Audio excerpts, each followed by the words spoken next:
দৌলতপুর গ্রামে আঞ্জলি নামের একটি মেয়ের বিবাহ আমিত নামে একটি ছেলের সঙ্গে অনেক ধুমধামের সঙ্গে হয়েছিল। আমিত ছিল খুবই বেপরোয়া একটি ছেলে। তার বাবা মা একথা চিন্তা করে তাকে বিবাহ দিয়ে দিল যে বিবাহের পরে সে হয়তোবা ঠিক হয়ে যাবে।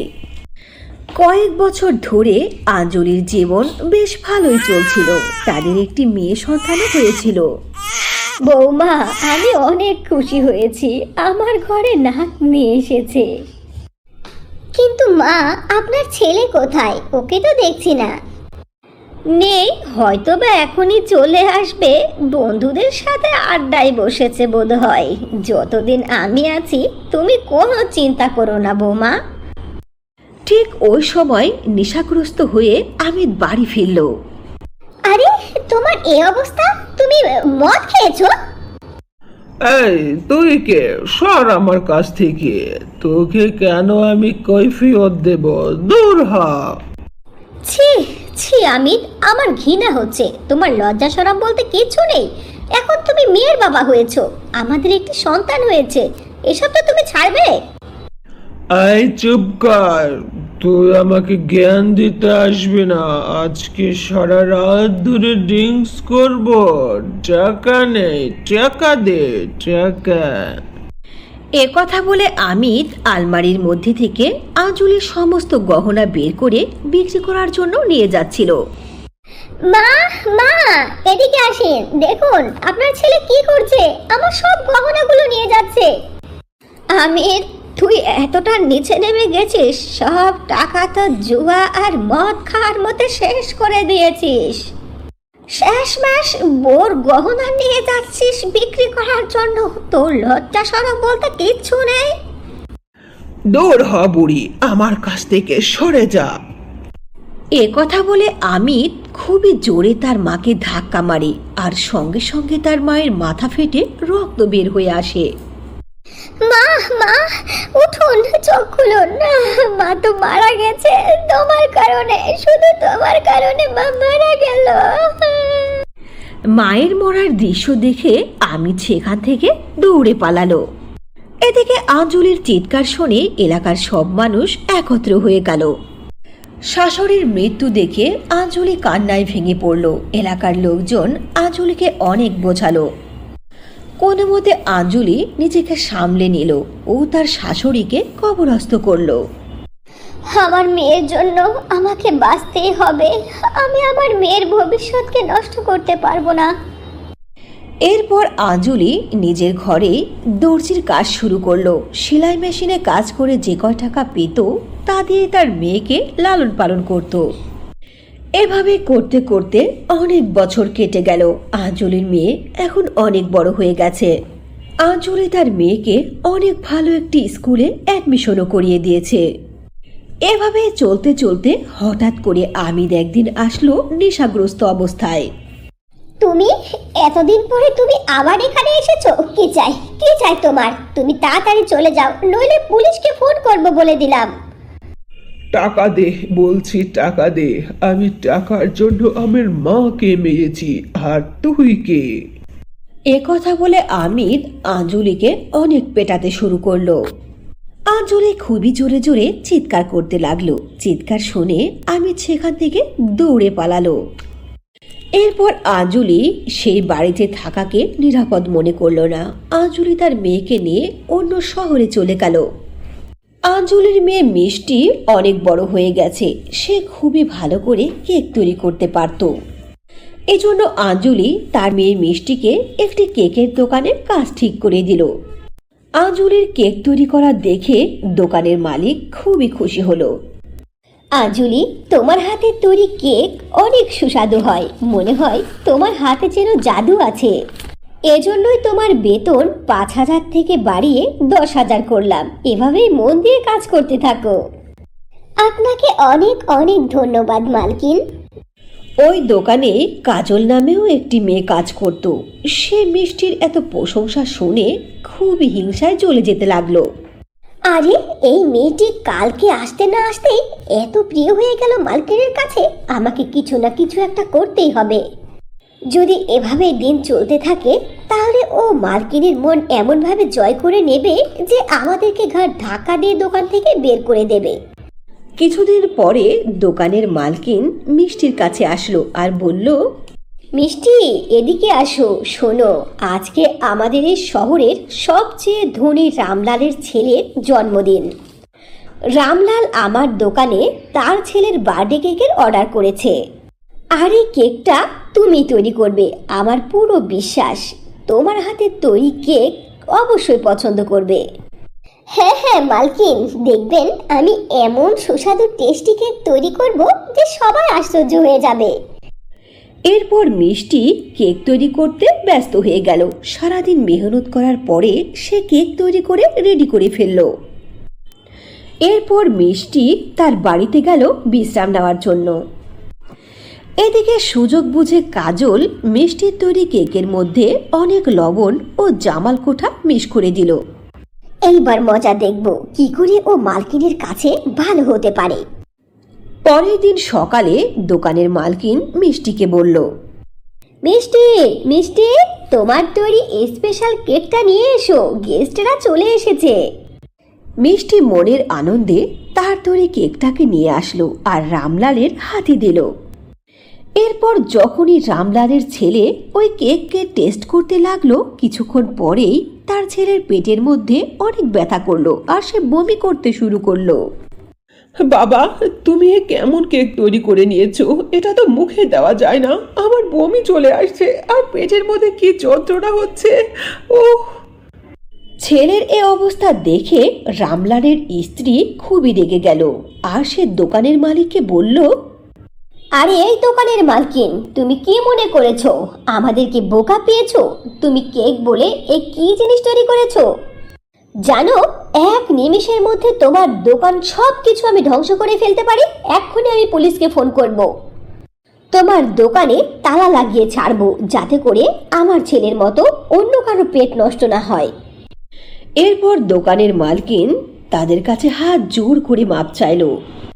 অনেক কিছু বুঝিয়ে অনেক কিছু বলে তাদেরকে সামলে নিল। এরপর রামলাল ও তার স্ত্রী পুত্র সেখান থেকে চলে গেল।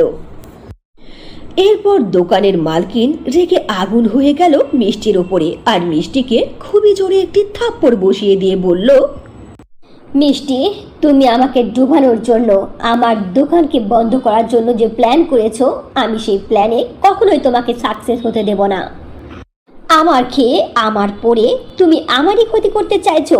তুমি তাড়াতাড়ি আমার কাছে 2 লক্ষ টাকা দাও, আমি তোমার বাড়িতে যতটা জিনিস দিয়েছি সব কিছু ফিরিয়ে দাও। নইলে তোমাকে তো পুলিশে দেবই, এরপর তোমার মাকেও আমি আটকে রাখবো। মালকিন, আপনি আমাকে ভুল বুঝবেন না। আমি আমার পুরো প্রচেষ্টা দিয়ে কেক তৈরি করেছি। আমি কেকের সাথে কিছু মেশাইনি। আমাকে ভুল বুঝবেন না। আমি এত টাকা কি করে আপনাকে দেব? 2 লক্ষ টাকা দেওয়া আমার পক্ষে সম্ভব না। আমাকে ক্ষমা করে দিন মালকিন, আমার মাকে ছেড়ে দেন। আমাকে ভুল বুঝবেন না। কিন্তু দোকানের মালকিন কিছুতেই মিষ্টির কথা বিশ্বাস করলো না। সে মিষ্টিকে ঘাট ধাক্কা দিয়ে সেখান থেকে বের করে দিল। কাজল এসব দেখে খুবই খুশি হয়েছিল। মিষ্টি কান্না করতে করতে রাস্তা দিয়ে হাঁটছিল। হঠাৎ করে সে একটি টাকার বান্ডিল দেখতে পেল। আরে, এতগুলো টাকার বান্ডিল! এই টাকাগুলো কার? যার হারিয়ে গেছে সে না কতই কষ্ট পাচ্ছে। আমি এখানে দাঁড়িয়েই অপেক্ষা করি। নিশ্চয় যার টাকা হারিয়ে গেছে সে খোঁজ করতে আসবে। আসল মালিক পেলে আমি টাকাগুলো ফিরিয়ে দেব। ঠিক ওই সময় একজন বৃদ্ধ মহিলা সেখানে আসলো আর বলল, বেটি, আমার টাকার বান্ডিলটি দেখেছো? আমি এই রাস্তা দিয়ে হাঁটছিলাম। আমার পুরো বিশ্বাস টাকাটা এখানে কোথাও হারিয়েছে। হ্যাঁ হ্যাঁ বুড়িমা, আমি পেয়েছি আপনার টাকার বান্ডিল। এই নিন আপনার টাকা। এ কথা বলে মিষ্টি যখনই সেই বৃদ্ধ মহিলার হাতে টাকাগুলো রাখলো, সঙ্গে সঙ্গে ওই বৃদ্ধ মহিলা খুবই সুন্দর একটি পরীতে প্রকট হয়ে গেল আর মিষ্টিকে বলল, মিষ্টি, সত্যি তুমি অনেক ভালো। তোমার মন অনেক পবিত্র। আমি তোমাকে সাহায্য করতে চাই। আমি তোমার সমস্ত কষ্ট সম্পর্কে জানি। আসলে আমি তোমাকে পরীক্ষা নিয়েছিলাম, তুমি তোমার পরীক্ষায় পাশ করেছো, চলো আমার সাথে চলো। এ কথা বলে পরী মিষ্টিকে সাথে করে উড়িয়ে উড়িয়ে মেঘের মধ্যে চলে আসলো। সেখানে একটি রূপার কেক ও স্বর্ণের লেহেঙ্গার ঘর ছিল। এরপর পরী সোনার লেহেঙ্গার ঘরের মধ্যে হতে একটি স্বর্ণের লেহেঙ্গা ও রূপার কেকের ঘরের মধ্যে থেকে একটি রূপার কেক মিষ্টির হাতে দিল আর বলল, মিষ্টি, এটা হলো জাদুর স্বর্ণের লেহেঙ্গা, এটা পরে তুমি যা চাইবে তাই পাইবে। আর এই নেও জাদুর রূপার কেক, এই দিয়ে তুমি ন্যায় বিচার পাবে। এই কেক খাওয়ানোর পরে সবাই তাদের নিজের পাপকর্মকে নিজে মুখে স্বীকার করবে। এরপর মিষ্টি পরীকে ধন্যবাদ দিয়ে তার উপহারগুলো সেখান থেকে নিয়ে চলে আসলো। সে তার কেকের দোকানে এসে জাদুর কেককে সবাইকে খাইয়ে দিল। কেক খাওয়ার সঙ্গে সঙ্গে কাজল তার মালকিনের কাছে গিয়ে সমস্ত সত্য কথা স্বীকার করলো। সব সত্য জানার পরে দোকানের মালকিন কাজলকে ধাক্কা দিয়ে সেখান থেকে বের করে দিল আর মিষ্টির কাছে হাত জোর করে ক্ষমা চাইল। এরপর মিষ্টি কেক ও ফ্রগ নিয়ে তার মায়ের কাছে গেল। আরও একজন মানুষ আছে যার পাপ কাজের শাস্তি পাওয়া প্রয়োজন, চলো মা, আমরা আমাদের বাড়ি ফিরে যাই। কথা বলে মিষ্টি তার মা আঞ্জলির সঙ্গে তাদের বাড়ি ফিরে আসলো। এরপর জাদুর কেক তার বাবাকে খাইয়ে দিল। কেক খাওয়ার সঙ্গে সঙ্গে মিষ্টির বাবা আমিত পুলিশের কাছে গিয়ে তার সমস্ত অপরাধকে স্বীকার করলো। সব কথা শুনে তার মাকে হত্যার দায়ে পুলিশ আমিতকে সারা জীবনের জন্য জেলে ভরে দিল। এরপর থেকেই মিষ্টি তার মা আঞ্জলির সঙ্গে জাদুর চাঁদির কেক ও জাদুর স্বর্ণের লেহেঙ্গার সাথে সুখে শান্তিতে জীবন কাটাতে লাগলো। কোয়ালপুর নামক খুবই সুন্দর একটি গ্রামে সোনাম ও নীলাম নামে দুই বোন তাদের মা কুসুমলতা ও বাবা দীপকের সঙ্গে বাস করত। তারা ছিল খুবই গরিব। তারা দুবেলা দুমুঠো ডাল ভাত খেয়ে খুবই সুখে শান্তিতে ও মিলেমিশে বাস করত। দীপক মানুষের বাড়িতে খেতে কাজ করত। এতে দীপকের মালিক প্রতিদিন 100 টাকা করে মাইনা দিত।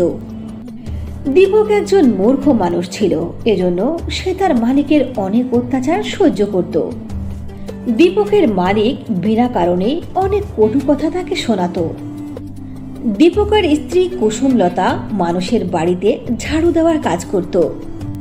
এতে যে কয় টাকা পেত তা সে তার দুই মেয়ের লেখাপড়ার জন্য খরচ করত ও জমা করত। দীপকের দুই মেয়ে সোনাম ও নীলাম দুইজন দুই স্বভাবের ছিল। দীপকের বড় মেয়ে সোনাম লেখাপড়ায় অনেক ভালো ছিল, সে খুবই ভালোভাবে লেখাপড়া করত ও বাড়িতে মায়ের কাজেও সাহায্য করত। এদিকে নীলাম সারাদিন লেখাপড়া বাদ দিয়ে মেকআপ নিয়ে ব্যস্ত থাকত। সে সারাটা দিন শুধু নিজেকে আয়নাতে দেখত। নীলাম দেখতেও ছিল অনেক সুন্দরী, তার টানা টানা কালো চোখ ও স্বর্ণের মতো গোল্ডেন কালারের চুল। একদিন দীপক তার মালিকের বাড়িতে কাজ করতে যেতে একটু লেট করেছিল, এজন্য তার মালিক তাকে অনেক ছোট বড় কথা শোনাতে লাগলো।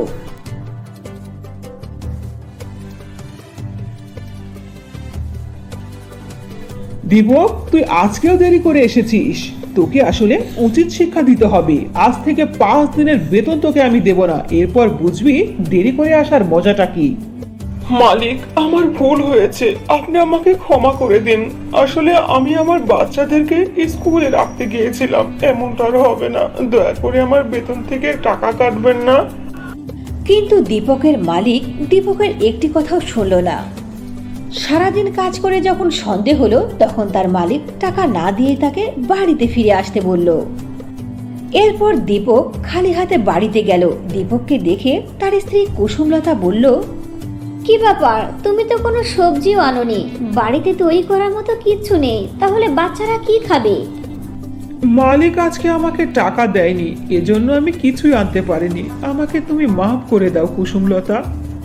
কেন কেন সে তোমাকে টাকা দিল না? তুমি কি আজকে কাজ করনি, নাকি মালিকের কোনো ক্ষতি করে বসেছো? না না, তেমন কিছু না। আজকে যেতে আমি একটু লেট করেছি, এজন্য মালিক আমাকে টাকা দেয়নি আর বলেছে আগামী 5 দিনের বেতনও সে আমাকে দেবে না। এরপর তাদের বাড়ির সবাই রাত্রিতে না খেয়ে ঘুমিয়ে পড়ল। এরপর সকাল সকাল ঘুম থেকে উঠে দীপক তার মালিকের বাড়িতে কাজে চলে গেল, আর কুসুমলতাও চলে গেল ঝাড়ু দেওয়ার কাজে। এদিকে সোনাম ও নীলামের স্কুলও ছুটি হয়ে গেল। তখন তারা দুজন বসে গল্প করছিল।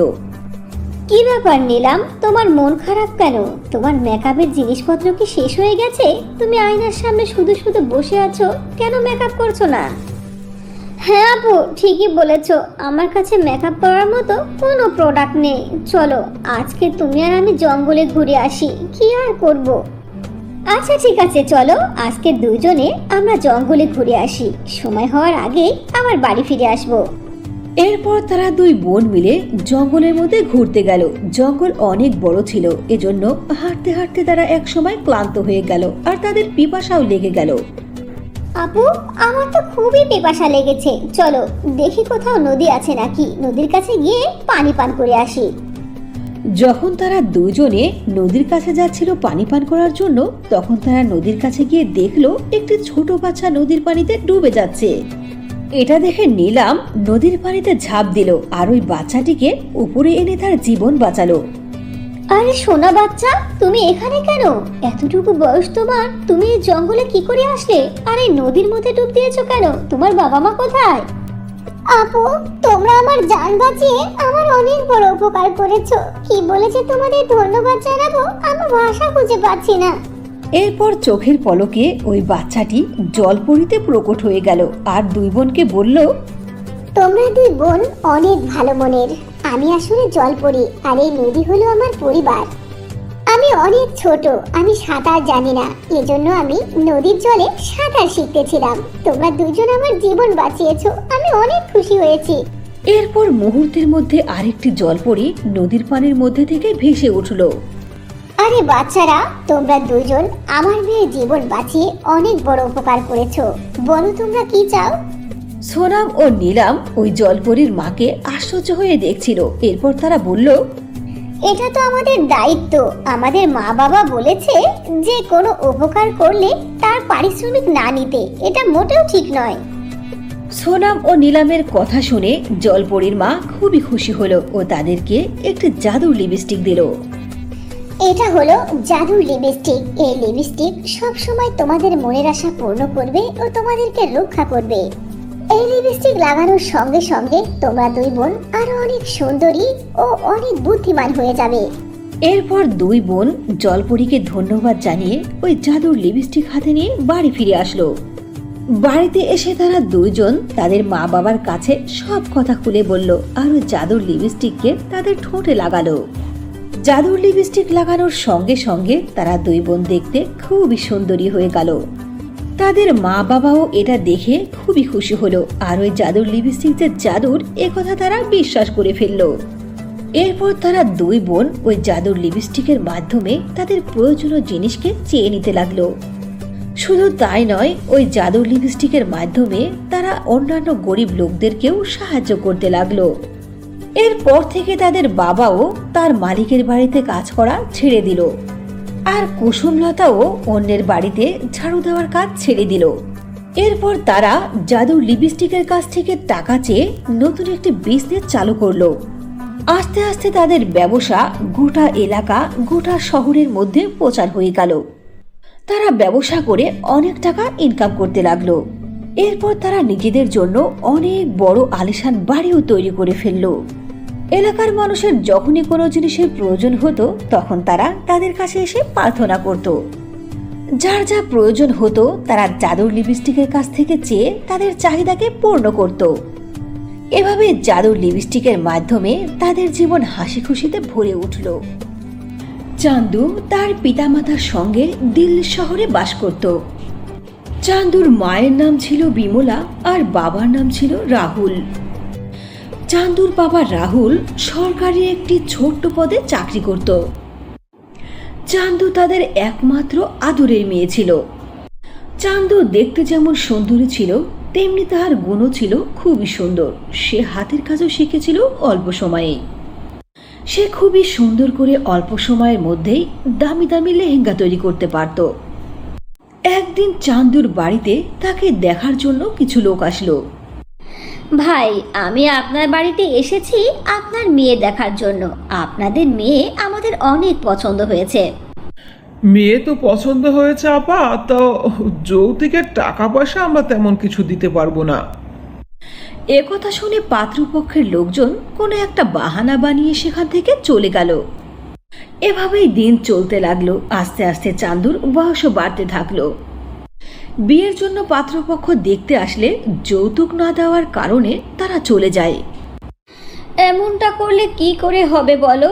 দিন দিন মেয়ের বয়স বাড়ছে, বিয়ে তো যে জায়গায় হোক দিতেই হবে, তাই না? যৌতুক না দিলে মেয়েকে বিয়ে দেব কি করে? মা বাবার কথা শুনে চান্দু বলল, বাবা, তুমি মায়ের কথায় কান দিও না তো। যে আমাকে যৌতুক নিয়ে বিয়ে করবে তার সঙ্গে আমি বিয়েই করব না। আমি তার সঙ্গে বিয়ে করব যে শুধু আমাকে চায়, যৌতুককে নয়। দেখ মা, এটা হলো এই জামানার রীতিনীতি। যদি এটা না পালন করা হয় তাহলে কে তোকে বিয়ে করবে? তুই যখন এতই জেদ করে বসছিস তখন আমিও জেদ করলাম, দেখি তোকে যৌতুক ছাড়া কে বিয়ে করে। একদিন বিমলা তার বান্ধবী আশার বাড়িতে বেড়াতে গেল। সেখানে গিয়ে বিমলা আশার ছেলে রোহিতকে দেখতে পেল। আশার ছেলে রোহিত দেখতে বেশি একটা সুন্দর ছিল না, কিন্তু সে লেখাপড়ায় ছিল অনেক ভালো। সে লেখাপড়া শেষ করে একটি প্রাইভেট কোম্পানিতে চাকরিও পেয়েছিল। বিমলা রোহিতকে দেখার পরে আশাকে বলল, আশা, তুমি যদি কিছু মনে না করো তাহলে আমি তোমাকে একটি কথা বলতে চাই। আরে দোস্ত, তুই কি বলিস? যা বলার খুলে বল, মুখের মধ্যে কথা কেন আটকে রাখিস? তুই আমার সেই কত আগের দোস্ত না, তোর কিসে লজ্জা? বলে ফেল। আশা, তুই আমার মেয়ে চান্দুকে তো চিনিস, তাই না? আরে বিমলা, এটা কেমন কথা? তোর মেয়ে চান্দুকে আমি চিনব না মানে? আচ্ছা, তোর যা বলার একেবারে খুলে বল তো, আগে কেন এসব বোঝাচ্ছিস? আরে দোস্ত, সত্য কথা বলতে আমার মেয়ে চান্দু বড় হয়েছে, বিবাহের উপযুক্ত হয়েছে। ওর বাবা আর ওর জেদ হলো তারা যৌতুক দিয়ে কখনোই বিয়ে দেবে না। তোর ছেলেকে আমার বেশ পছন্দ হয়েছে আমার মেয়ের জন্য। যদি তুই রাজি থাকিস তাহলে আমার মেয়ের সাথে তোর ছেলের বিয়েটা দিলে কেমন হয়? বিমলার একথা শুনে আশা মনে মনে ভাবতে লাগলো, কথা শোনো তো, কষ্ট করে ছেলেকে লেখাপড়া শিখিয়েছি, চাকরি দিয়েছি, বিনা যৌতুকে বিয়ে দেব, এটা কোনো কথা হলো? আশা এসব মনে মনে ভাবছিল। সে সময় বিমলা বলল, আরে দোস্ত, শুধু বসে বসে ভাবছিসই, উত্তর তো দিচ্ছিস না, উত্তরটা দে। হ্যাঁ বলছি, এই বিয়ে দিতে আমার কোনো অসুবিধে নেই। আগে চান্দু ও তার বাবাকে তো জিজ্ঞেস করবি। আশা, তুই এ নিয়ে কোনো চিন্তা করিস না। আমি এক্ষুনি বাড়ি গিয়ে চান্দু ও তার বাবার সঙ্গে কথা বলে খোঁজ খবরটা আমি তোকে ফোনে জানাবো, ঠিক আছে? এরপর বিমলা তার বান্ধবীর বাড়ি থেকে নিজের বাড়ি চলে আসলো। বাড়িতে এসে রাহুলকে সব কথা খুলে বলল তার বান্ধবীর ছেলে রোহিতের ব্যাপারে।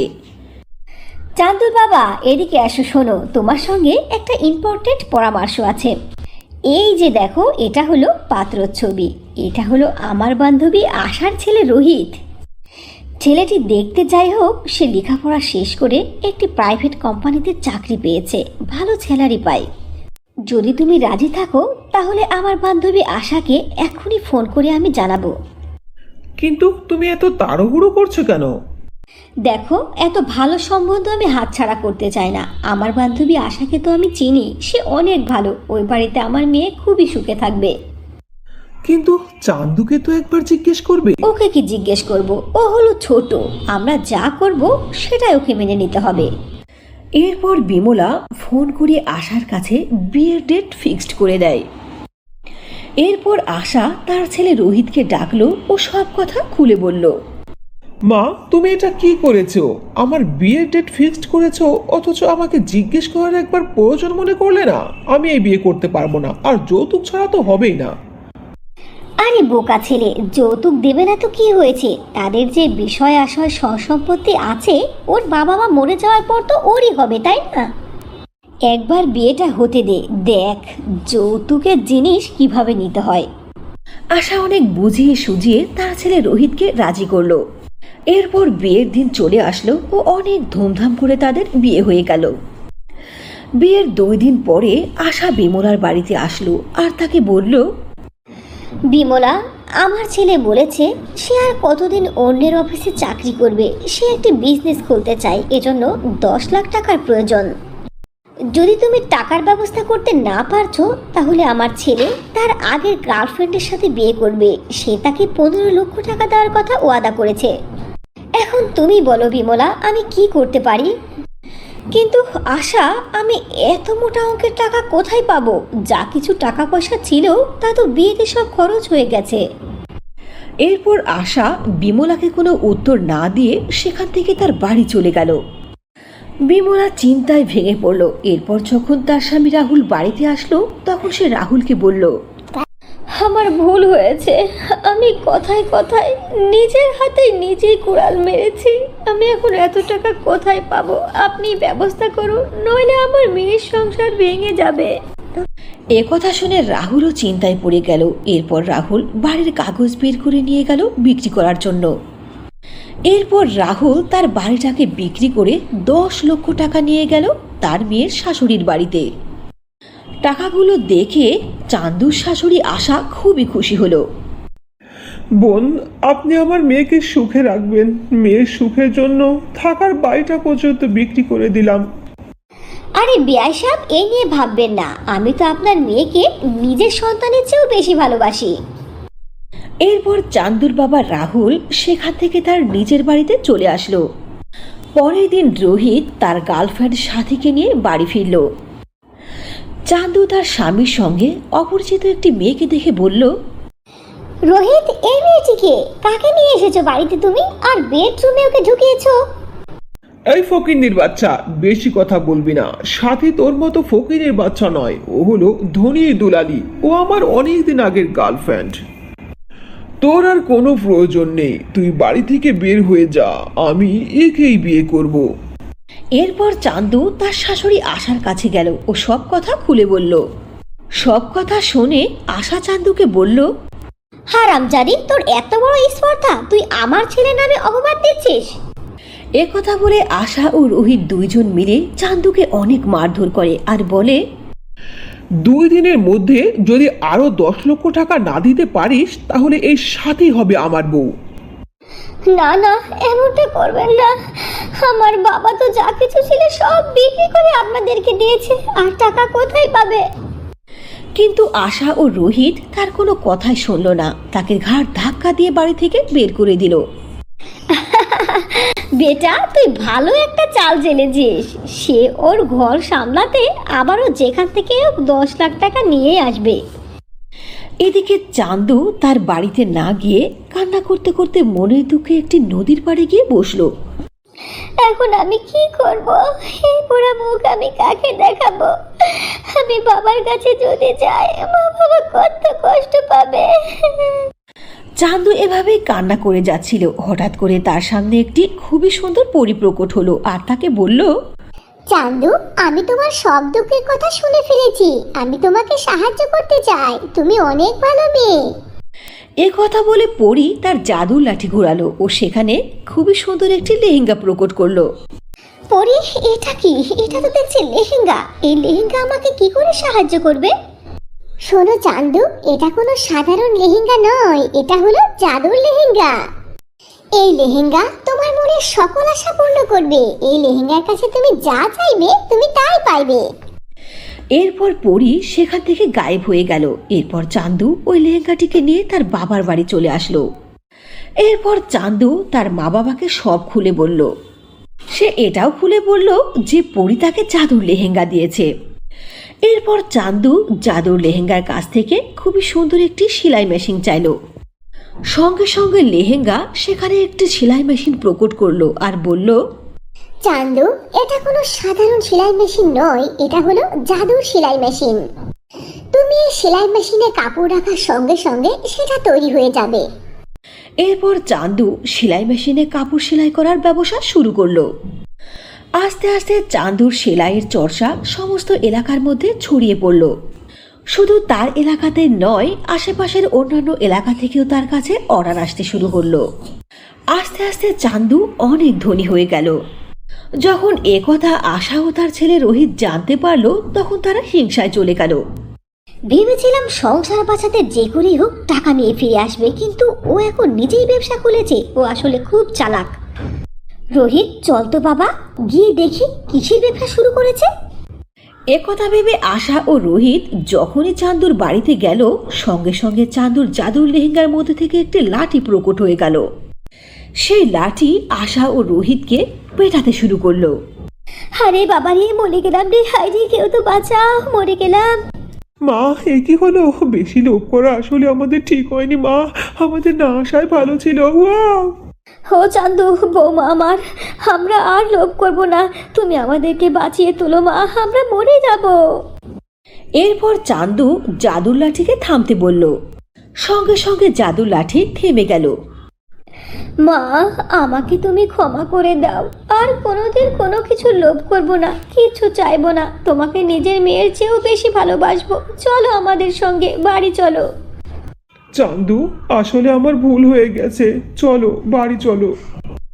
এরপর চান্দু তার স্বামী ও শাশুড়ির সঙ্গে শ্বশুর বাড়িতে চলে গেল ও সুখে শান্তিতে জীবন কাটাতে লাগলো। পূজা ছিল নম্রভদ্র স্বভাবের একটি মেয়ে। সে সবসময় হাসি মুখে থাকতো, বড়দের সম্মান করত, ছোটদের ভালোবাসতো। সে সবসময় অন্যকে সাহায্য করতে পছন্দ করত, অন্যের দুঃখে সে দুঃখী হতো। এমনই স্বভাবের মেয়ে ছিল পূজা। এত কিছুর পরেও পূজার সঙ্গে তার কোনো সহপাঠী কথা বলতো না, তার পাশে বসতো না। তার গুণগুলো ভালো থাকলেও তার রূপ ছিল কালো।